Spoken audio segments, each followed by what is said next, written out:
मध्य प्रदेश में जारी वोटिंग के बीच गृह मंत्री नरोत्तम मिश्रा के बयान पर विवाद बढ़ गया है। कांग्रेस ने मिश्रा के बयान पर सख्त कार्रवाई करने की मांग की है।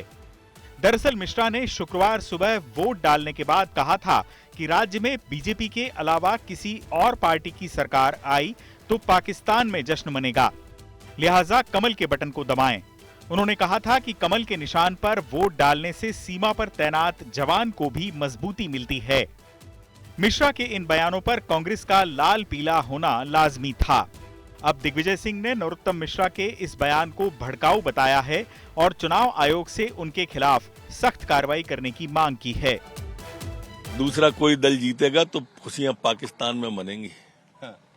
इसके लिए आवश्यक है कि राष्ट्र हित को सर्वोपरि मानते हुए कमल का बटन दबाएं। आप अभी वोट डालने के लिए गए, बड़ा बयान इस वक्त दे रहे हैं कि जब बीजेपी जीतती है तो पाकिस्तान में मातम फैलता है। इस तरह का बयान क्यों? आतंकवाद के आतंकवादियों में दहशत आती है, मातम नहीं दहशत। जी, दहशत आती है, लेकिन अब एमपी के वोट का पाकिस्तान से क्या कनेक्शन है सर? मोदी जी का है भाई। मोदी जी जब भी जीतते हैं इस देश में आतंकवाद का खात्मा किया है मोदी ने। नरोत्तम मिश्रा कह रहे हैं कि अगर कांग्रेस जीती तो पाकिस्तान में जश्न मनेगा।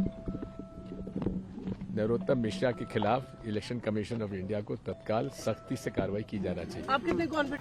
दिग्विजय सिंह ने कहा कि इस तरह के बयान देना नरोत्तम मिश्रा की आदत में शुमार है। इधर कांग्रेस के नेता राजेंद्र भारती ने नरोत्तम मिश्रा पर पलटवार किया और कहा कि वो ही सबसे बड़े आतंकवादी हैं।